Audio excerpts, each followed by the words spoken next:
Selamat siang, salam sejahtera bagi kita semua. Assalamualaikum warahmatullahi wabarakatuh. Yang saya hormati Kepala Bidang Pembinaan SMK dan jajarannya yang sudah memberikan kesempatan kepada kami Politeknik Negeri Manado untuk mensosialisasikan salah satu program unggulan Kementerian Dirjen Vokasi yang sangat terkait erat dengan SMK. Kalau tadi sudah disampaikan, kita ini kakak beradik. Ada program dari kementerian yang namanya Program Diploma 2 Jalur Cepat. Program Diploma 2 Jalur Cepat ini di Politeknik ada 3 program studi. Ada 2 program studi di Teknik Elektro, di jurusan Teknik Elektro, yaitu jaringan otomasi dan computerized. Kemudian 1 di jurusan akuntansi yang akan kami presentasikan pada kesempatan siang hari ini, yaitu program Diploma 2 Jalur Cepat, program studi D2 Administrasi Perpajakan. Nah, ini program kementerian yang dipercayakan kepada kami Politeknik, sama dengan Bapak Ibu ada beberapa SMK ini program mendapatkan tiba SMK unggulan. Kami juga mengusulkan ini sehingga mendapatkan bantuan ini untuk membuka dan mengembangkan program studi Diploma 2 Administrasi Perpajakan. Baik, Bapak Ibu, sekali lagi terima kasih dari Dinas Pendidikan, dan terima kasih juga kepada Bapak Ibu, para kepala sekolah SMK se-Provinsi Sulawesi Utara yang sudah hadir pada siang hari ini. Tidak berlama-lama, baik saya jelaskan dasar hukum pelaksanaan program studi ini adalah keputusan Direktur Jenderal Pendidikan Vokasi nomor 18 tahun 2021. Ini pola kerjanya, pola kerja dari program Diploma 2 Jalur Cepat. Pola kerjanya adalah wajib bekerja sama antara Politeknik selaku penyelenggara, ini kampus vokasi kami Politeknik Negeri Manado, yang menyelenggarakan program studi Diploma 2 Administrasi Perpajakan, itu wajib bekerja sama dengan SMK Mitra, kemudian dengan industri. Nah, Bapak Ibu, dengan SMK Mitra kami sudah beberapa kali melakukan pertemuan dengan 4 SMK Mitra sebagai langkah awal, yaitu SMK Kristen 2 Tomohon, ada kepseknya di sini Pak Bokri yang sangat energik. Kemudian ada SMK 1 Air Madidi, ada SMK 1 Air Madidi. Iya. Kemudian ada SMK 1 Negeri 1 Manado, SMK Negeri 1 Manado, dan SMK Negeri 5 Manado. Ada diwakil. Kami sudah bermitra, sudah ada mau dengan 4 SMK ini sebagai langkah awal. Ke depan kita akan kembangkan dengan SMK-SMK yang lain. Itu akan dikembangkan. Makanya hari ini kami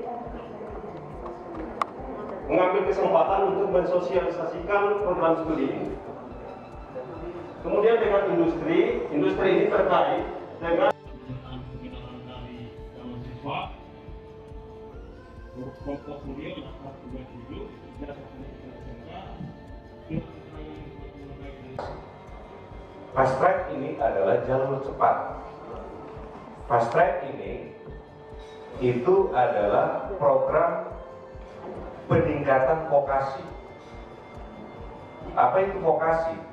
Kita lihat dulu, ya. Vokasi itu adalah bagaimana kita mau meluluskan anak ini yang berkualitas sesuai dengan kompetensi. Jadi dia punya skill, Nah, bagaimana untuk mau menjawab isu-isu negatif saat sekarang berkaitan dengan SMK? Karena sampai akhir tahun ini, ya, Badan Statistik Nasional masih menyodorkan data bahwa lulusan SMK masih menciptakan pengangguran terbesar di Indonesia.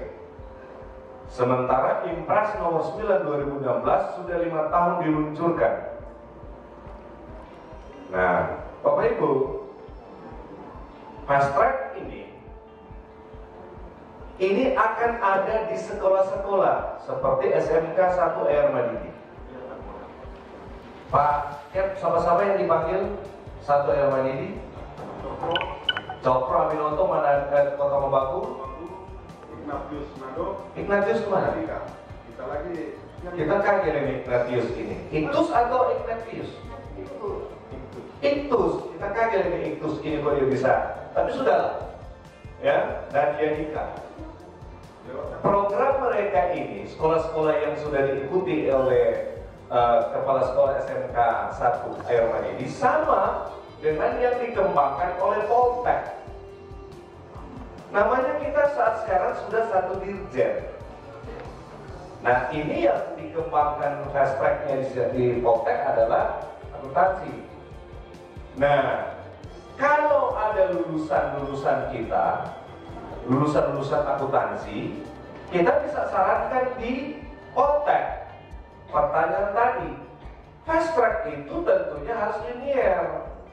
Nah, mungkin dari teknologi dia masuk di fast track akuntansi. Kalau kau mau masuk begitu semua komplain, kau mau ini politeknik, begitu toh Pak? Jadi paket, jadi mesti linear.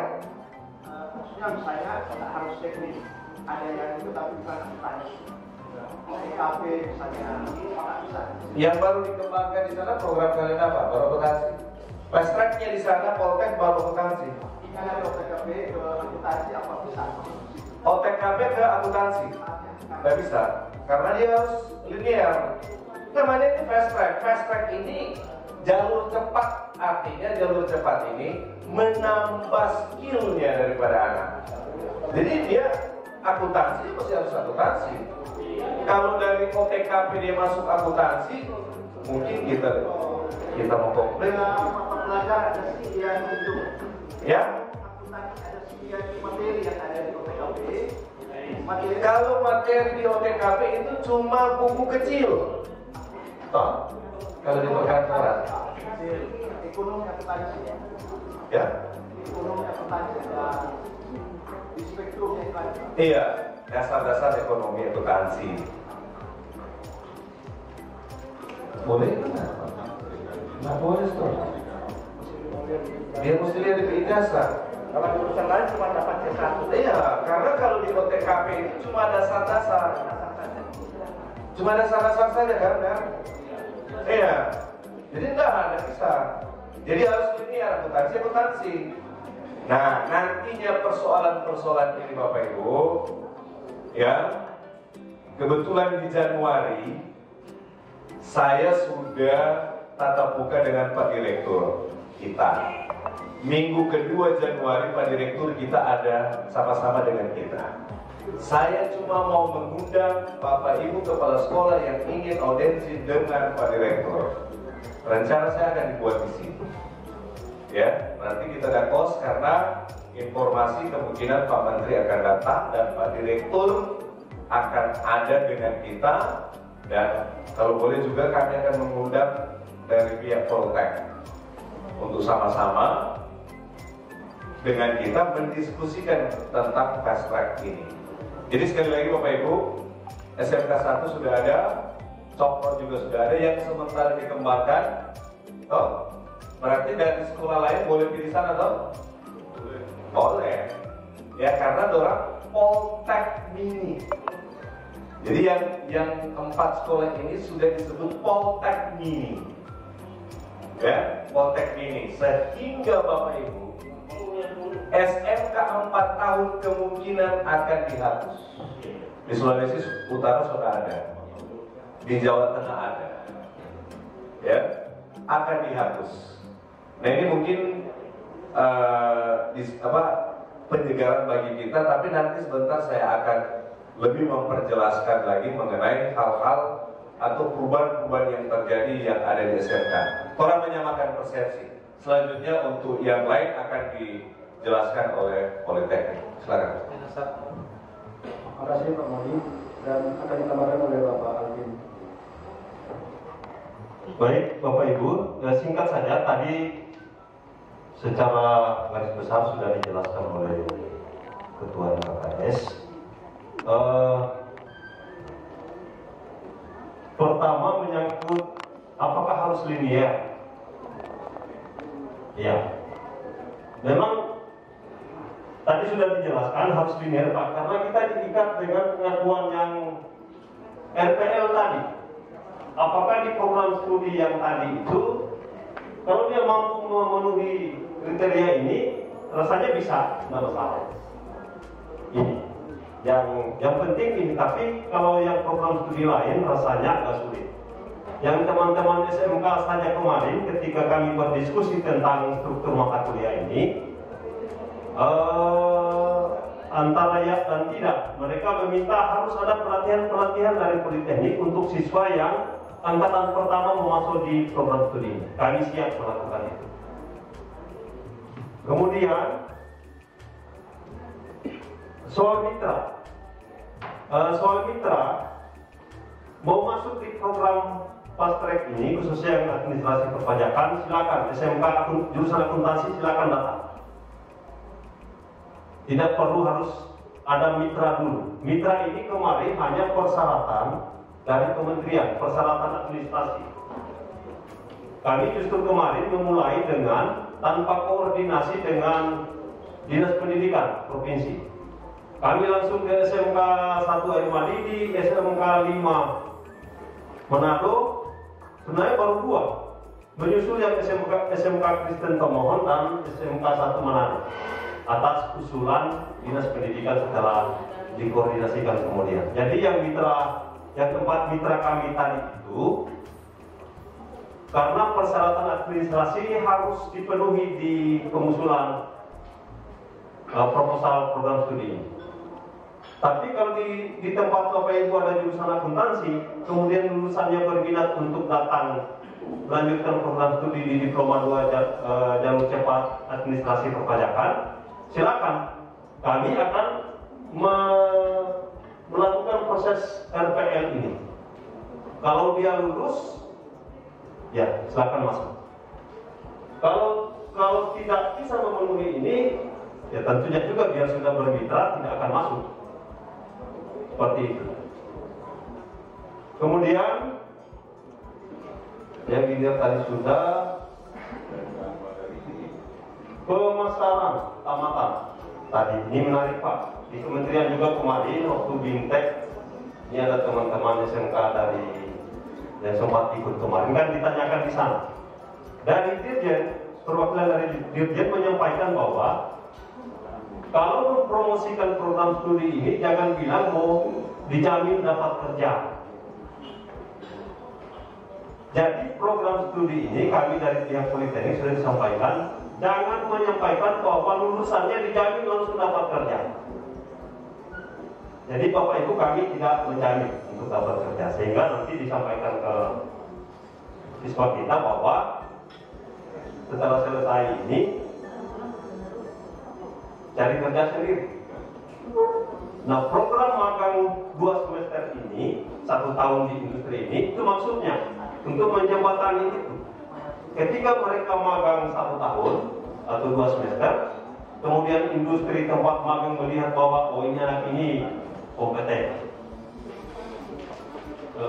etikanya baik, ya mungkin langsung diterima pada saat itu, langsung diproses untuk penerimaan pegawai. Nah itu sasarannya program ini. Makanya diberikan waktu magang 2 semester atau 1 tahun.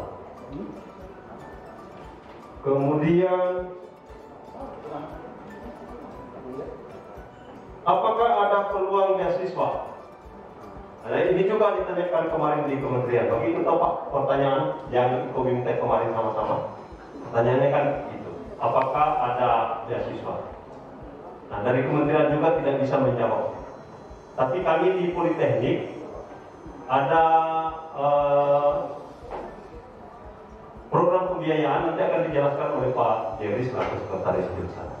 Mungkin itu yang dapat kami tambahkan dari apa yang sudah disampaikan oleh Ketua MKKS. Terima kasih. Terima kasih menambahkan yang pembiayaan. Jadi memang untuk biaya sekolah D2 sendiri kami belum tahu karena harus ada pembahasan di Senat. Usulan dari stakeholder, dari jurusan-jurusan, dari wakil-wakil dan direktur kemudian dibahas di forum Senat.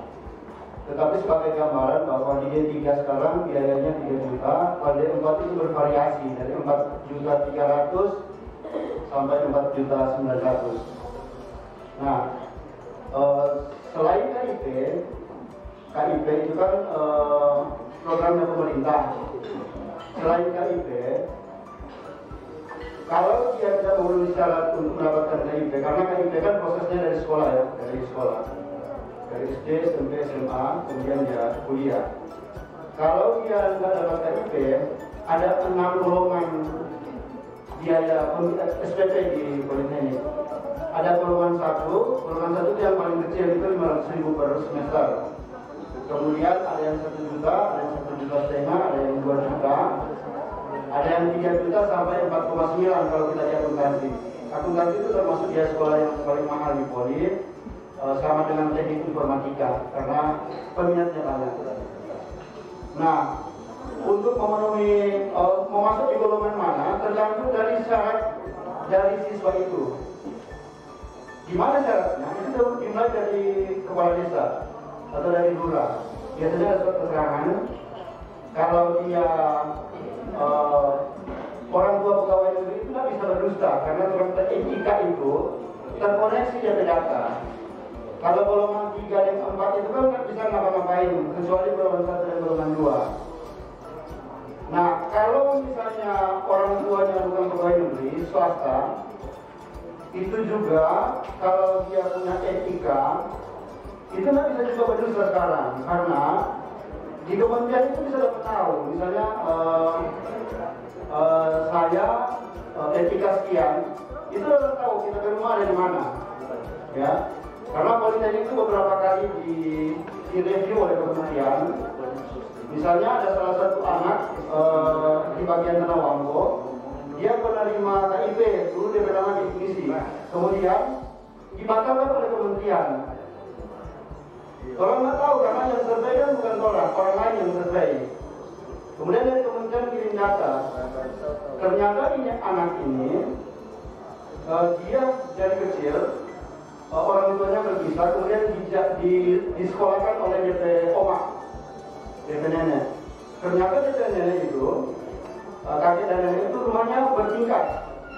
Ada kendaraan di tempat parkiran, karena nggak bisa apa-apa. Nanti orang kirim foto, orang ambil dari internet, baru ketahuan. Ternyata memang dia dibesarkan oleh opa dan omanya. Jadi memang nggak bisa berdusta sekarang. Beberapa kali juga kami mendapatkan teguran begini. Ada beberapa tim yang melakukan survei di daerah Minahasa Utara, di daerah Kemah, di pinggiran pantai. Waktu tim survei, dorong bisa punya dorong ke rumah itu di gubuk, di pinggir-pinggir pantai, mungkin nelayan-nelayan ke tempat istirahat seperti itu. Setelah cek akun tua, oke, itu memang dorong ke rumah. Tapi sekali lagi kami dapat lagi kiriman dari kementerian, ternyata ini anak ini orang yang mampu dari keluarga. Jadi seperti itu Pak. Jadi mau masuk di golongan yang mana, silakan. Yang mungkin ada persyaratan tertentu. Yang pernah bisa berdusta. Gitu. Mungkin seperti itu. Tetapi selain 6 golongan itu, kami mendapat support dari swasta juga, dari beberapa industri. Misalnya Pegadaian, yang Lipo Group beberapa tahun yang lalu pernah memberikan beasiswa kepada 50 pelajar. 50 mahasiswa. Kemudian ada dari Toyota, ada dari PLN dan PT Telkom. Walaupun itu musiman yang selalu ada. Misalnya tahun ini ada, mungkin tahun depannya enggak. Seperti itu. Terima kasih.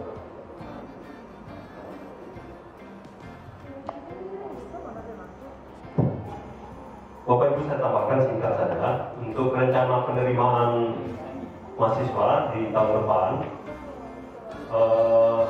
Dalam program kami itu akan diterima sekitar 24 sampai 30 siswa, calon siswa yang lolos seleksi.